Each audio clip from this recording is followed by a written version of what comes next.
Hello to you all. This is an introduction of African economy.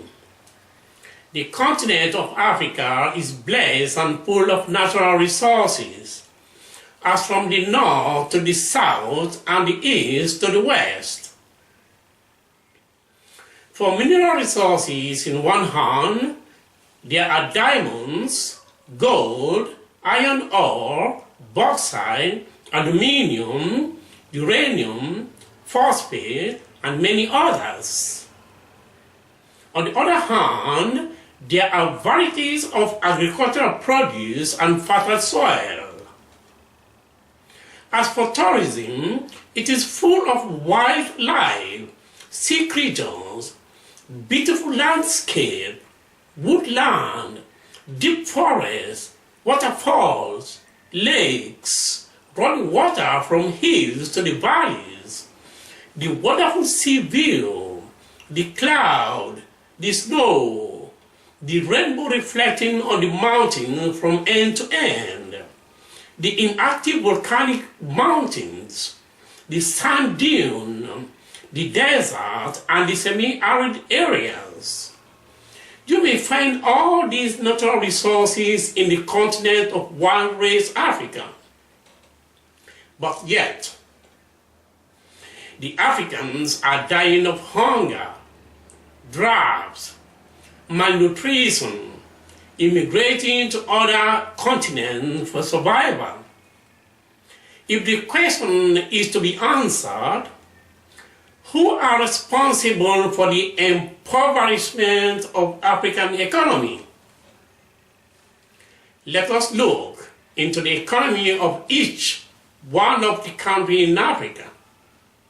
Then you may give your opinion if wish.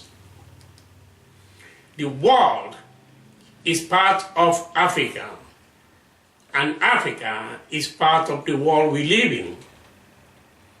Do not destroy the wonders and beauties of our only beloved earth. Thank you so much. The economy of Guinea Bissau.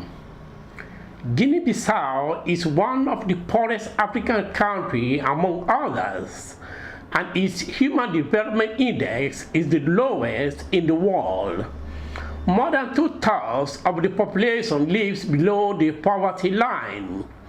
The economy depends mainly on agriculture, fish, cashew nuts, and groundnuts, which are also its major exports. A long period of political instability has resulted in depressed economic activity, deteriorating social conditions, and increased macroeconomic imbalances. It takes longer on average to register a new business in Guinea-Bissau than in any other country in the world. Guinea-Bissau has started to show some economic advances after a pact of stability was signed by the main political parties of the country, leading to an IMF-backed structural reform program. The key challenges of the country in the period ahead are to achieve fiscal discipline, rebuild the public administration, improve the economic climate for private investment, and promote economic diversification. After the country became independent from Portugal in 1974, due to the Portuguese Colonial War and the Carnation Revolution, the rapid exodus of the Portuguese civilian, military, and political authority resulted in considerable damage to the country's economic infrastructure, social order, and standard of living. After several years of economic downturn and political instability, in 1997, Guinea-Bissau entered the CFA franc monetary system, bringing about some internal monetary stability.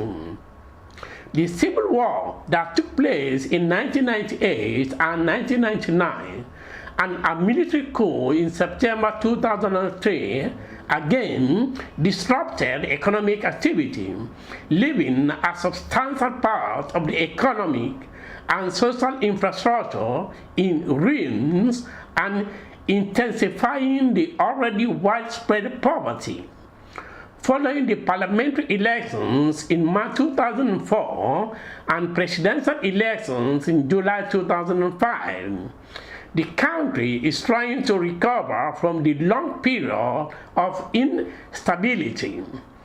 Despite a still fragile political situation, the terrain of Guinea Bissau is mostly low coastal plain with swarms of Guinea mangroves rising into Guinean forest-savannah mosaic in the east.